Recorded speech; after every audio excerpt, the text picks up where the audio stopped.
Alright, ladies and gentlemen, this is the one we've been waiting for. Chapter 19, the final chapter in this book, and the last lecture that I'm going to be giving in this particular course. It's focusing on the law, testing, and ethics. No child should be left behind, and other concerns. We've got a whole lot of legislation that's out there that deals with testing, and so this chapter here is going to kind of help us to kind of think about some of the trends and things going on out there right now in education. So let's go ahead and get this thing started. No Child Left Behind, a major act during the Bush administration. It was enacted to close the achievement gap with accountability, flexibility, and choice so that no child is left behind. And so this is some major concerns here at the state and local level for accountability, provide some flexibility on the part of from the federal government to the states to allow them to be able to use the money as they see fit, and some choices. This is where we get to charter schools, schools of choice that were and still are fairly controversial throughout the U.S. today. I'm going to kind of run through these fairly quickly. These are the major sections of the Act, Titles 1 through 5. Title 1 deals with their improvement in the academic achievement of the disadvantaged.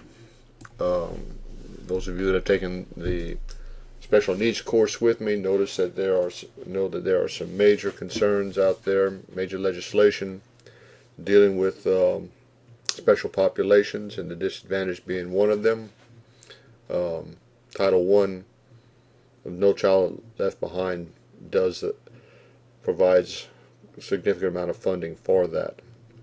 Title 2 deals with teacher training here. Title 3 focuses on language instruction for those of limited English proficient and migrant and immigrant students.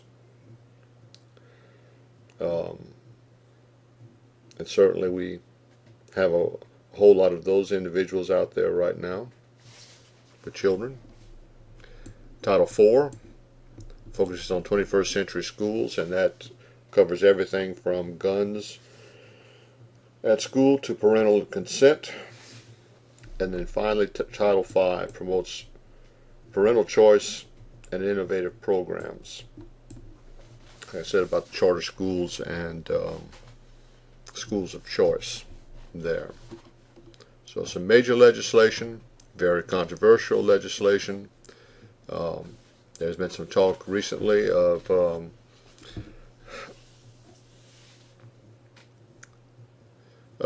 basically doing away with No Child Left Behind. There are people on both sides who can't wait for it to be gone, and other people who believe that it is a landmark kind of legislation that needs to be continued and also expanded. So it's like everything else, there's always two sides to everything. We're looking at Title 6 through 10. Title 6 discusses flexibility and accountability, and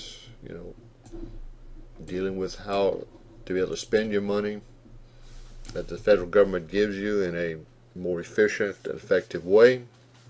And of course, accountability being the high stakes testings that are so controversial for schools to be able to continue funding. They have to be able to meet some standards. Title 7 focuses on your Indian, Native Hawaiian, and Alaska Native education.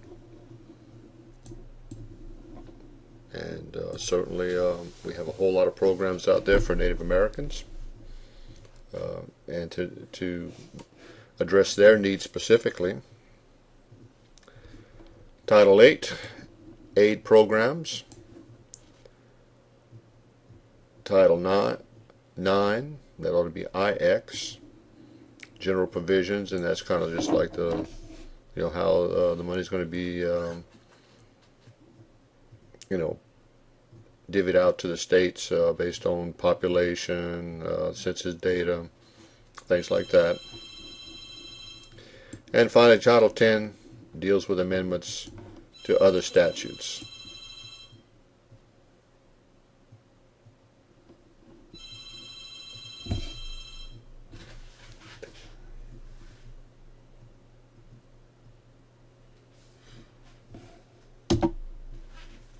Now,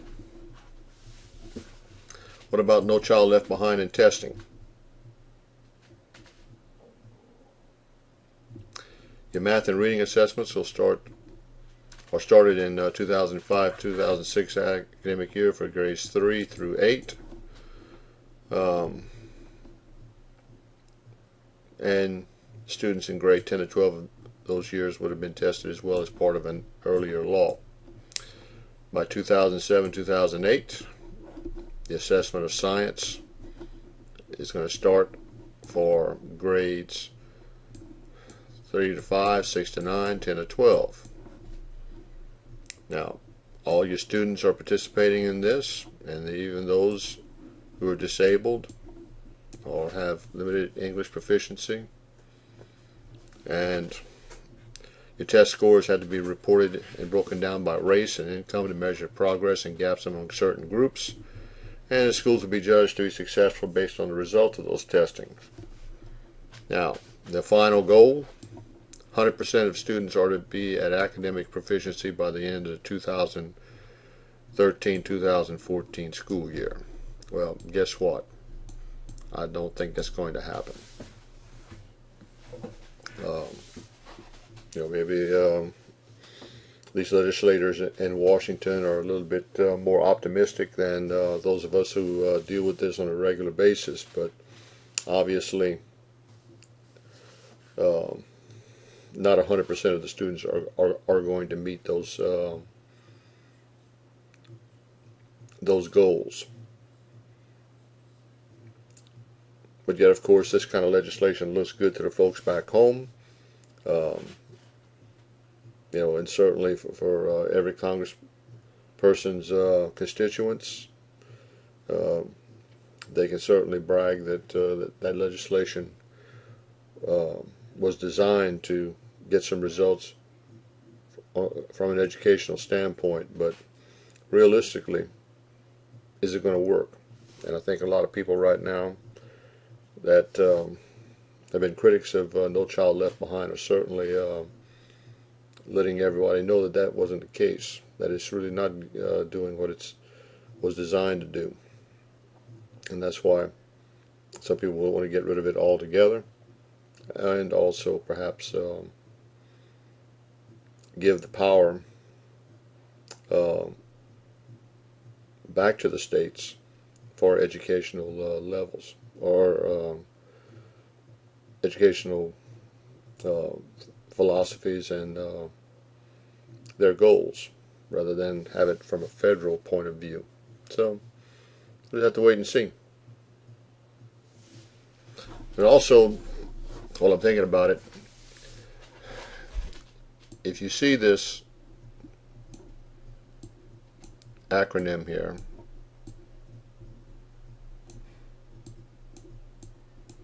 this is the main focus right now of a lot of legislation. Science, technology, English, and math. These are called your STEM courses, or your core courses. We are rapidly falling behind the rest of the world in our secondary schools and elementary schools in the level of our students' ability in these 4 courses. And so a lot of legislation that is in the pipe right now, and also future legislation is going to be developed to address these 4 major areas of study. So we'll see what happens.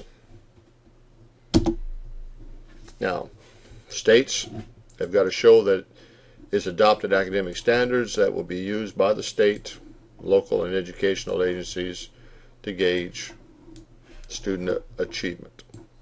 For us here in Louisiana, it's the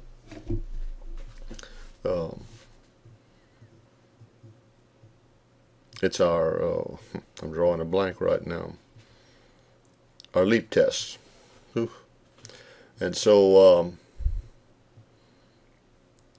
they are some valuable tests to be able to gauge where our students are at the 4th, 8th, and high school level.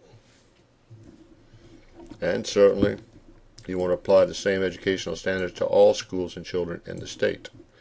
Now, good question about that is it just for public schools, or do private schools have to meet the same standards?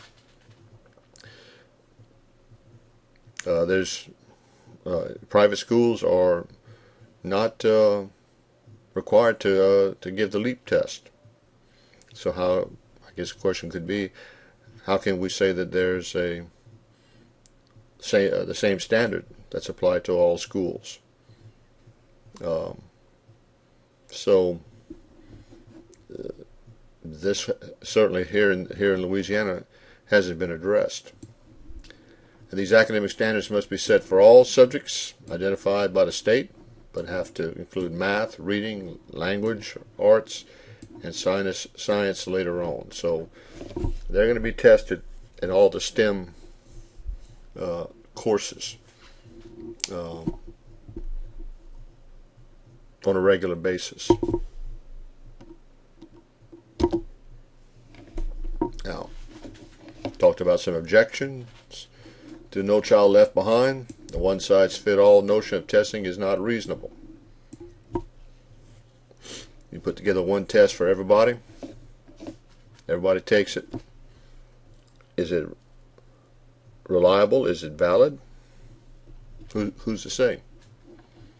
And certainly I think through this course, and just common sense tells us that basically one test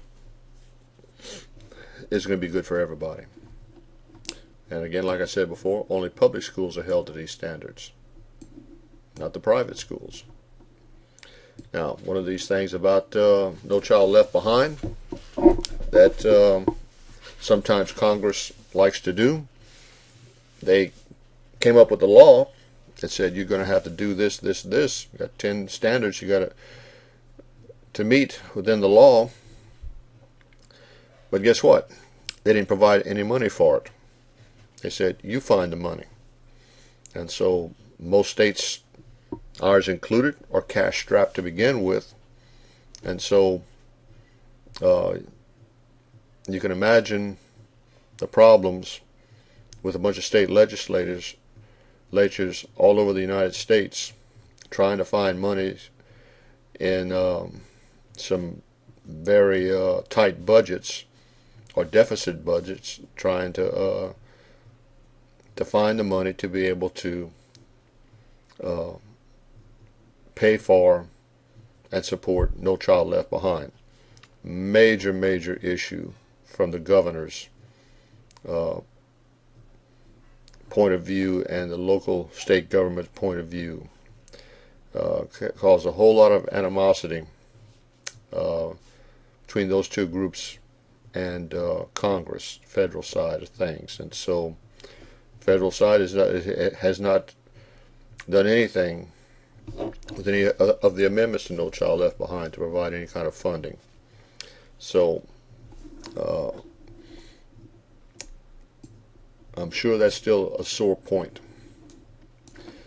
Schools are not rewarded for doing well. You don't get any kind of extra funding, don't get any kind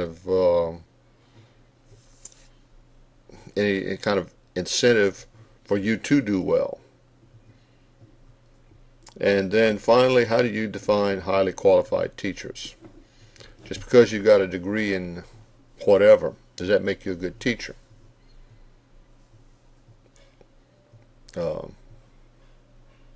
And so a whole lot of different points of view around the United States on what defines a highly qualified teacher. Is it experience? Is it academics? Is it something else? Well, we haven't figured that one out quite yet. Public Law 94-142. This is basically for special needs. The Education of All Handicapped Children Act of 1975. One of the most important pieces of legislation probably within our lifetime. But it has four purposes: a free and appropriate education for students that fall within their guidelines. And I think we know that there's nothing free. Somebody's got to pay for this. And so it is going to be free to them, to those students that fall under 94-142, but the states are going to have to pay for it. And that these students are placed in the least restrictive environment. You've also heard some terms called mainstreaming, maybe, where special needs students were taken out of specific courses and classroom environments that were made for them and then put in the regular general student population, because experts believe and the parents believe that that was the best place for those students. Now, the legislation also protected the rights of children with disabilities and their families. There was some teeth in this law that there was legal recourse for these families to take school systems to court to make sure that 94-142 was being applied fairly to those students, and so that certainly put a whole lot of school systems on notice that we've got to do this and do it right. And then its final goal was to educate all children with disabilities to the best of their abilities to learn. So some major legislation right there.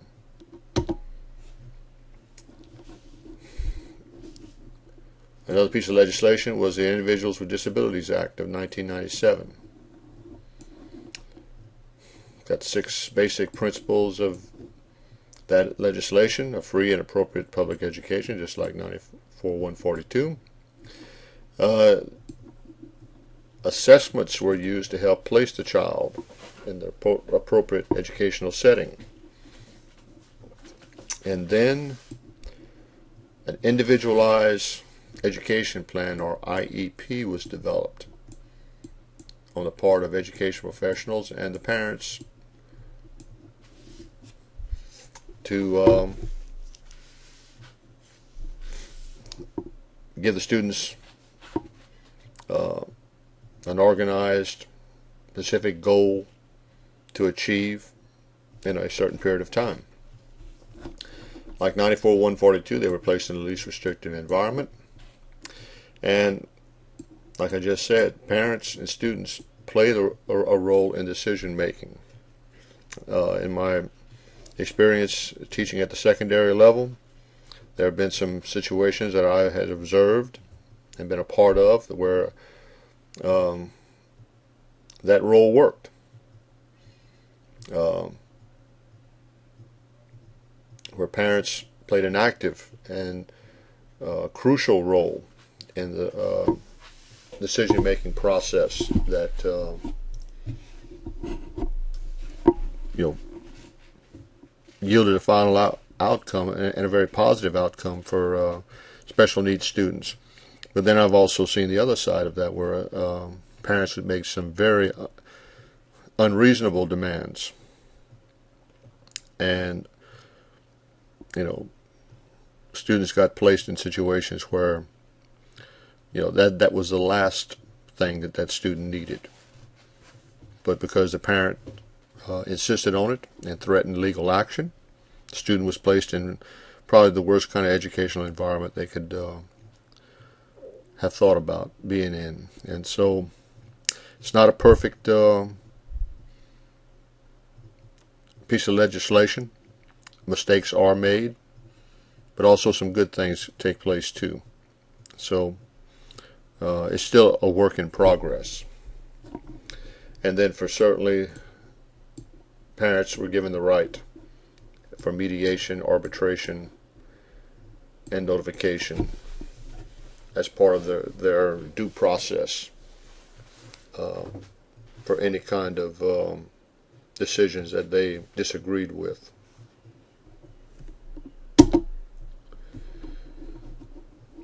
Truth in testing. Ken LeVrier is was a New York State Senator. In 1979, the Truth in Testing law required that admissions tests given in New York State be the following: made available to review its content, scoring procedures. And so the public had the right to be able to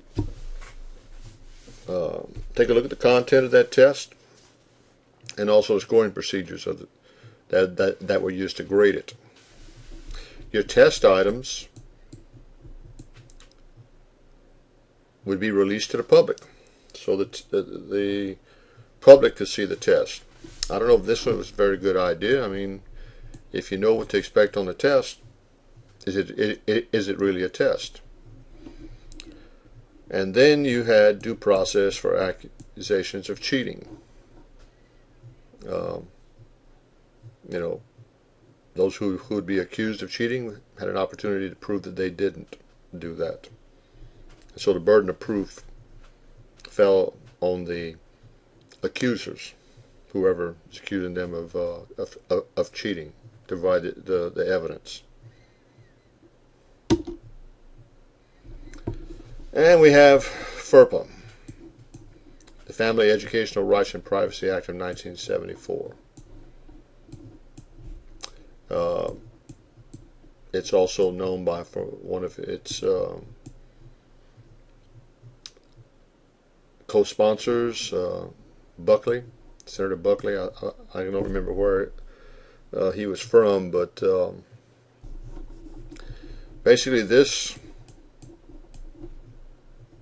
piece of legislation said that parents have certain rights to their students' educational records, and these rights transfer to the student when he or she become 18 years old or begins educational programs beyond high school. Well, I think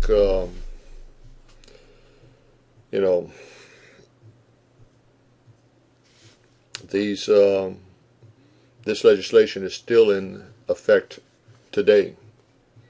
I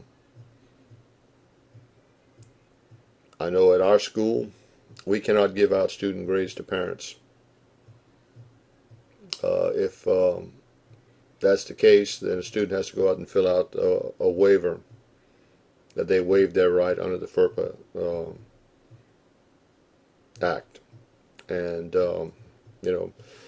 we just can't give grades out. I mean, we used to be able to give grades to potential employers. Can't do that anymore. No transcripts anymore. They have that student's grades are their property, and it's looked at as a property right. And so once they turn 18, if they don't want their parents to see their grades, they Parents can't do anything about it. But now before then, they do have rights to their grades, and for them to also be private. Okay, what about ethics and assessment? The book gives you 10 things to remember. First of all, we need to do just like the doctors do, to not do any harm to our subjects. Our testing shouldn't do anything to hurt those people who are being tested. Consent must be given in order to test. If we're doing any kind of research, then we've got to have all the consent forms lined up ahead of time in order to be able to let our students test. And if we have some incentives that we're giving in order to get people there to take part in our research or our testing, then they ought to be reasonable. When doing educational research, the test takers' responses ought to be anonymous. Shouldn't be any names that go with those results. And you and I need to do everything that we can do to assure confidentiality on the part of the results. Our participants have a legal right to have access to the results. You're going to see sometimes, if you're asked to participate in maybe a survey or something like that, that whoever's giving it will give you the opportunity to see the results whenever they're complete. Be judicious in reporting information. Report only what you need to.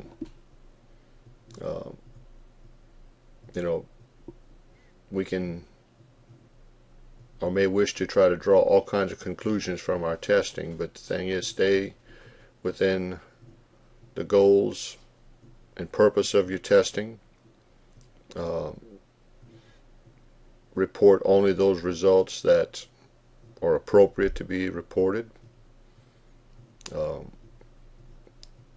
if anything else is really just a waste of the reader's time and yours and mine. Use appropriate assessment techniques. The testing environment then in which we're going to be having our people test in is important, and that has to be considered. How we're going to report statistically the results. Paper and pencil versus computerized tests, things like that. Those are all decisions that we might need to make up front before we do anything. Then getting to the test itself, tests have to be reliable and valid. And we've talked about that. They need to be able to measure what they're designed to measure, and that they do it consistently. And finally, the testing needs to make sense. We don't need a test for the sake of testing. We need to use it as a tool to be able to help us place students or do whatever we want with them. Finally, the legal issues surrounding testing can be a challenge. Certainly, if anybody's doing any kind of research, especially at a doctoral level, you've got all kinds of legal things that you've got to jump through, all those hoops before you can test. But yet, that's to guard the test takers, their rights, and your rights as a researcher. Finally, test developers, test takers, and lawmakers need to help ensure that issues surrounding fairness and equity are addressed. And so we need to be fair, and we need equality in and amongst groups. And so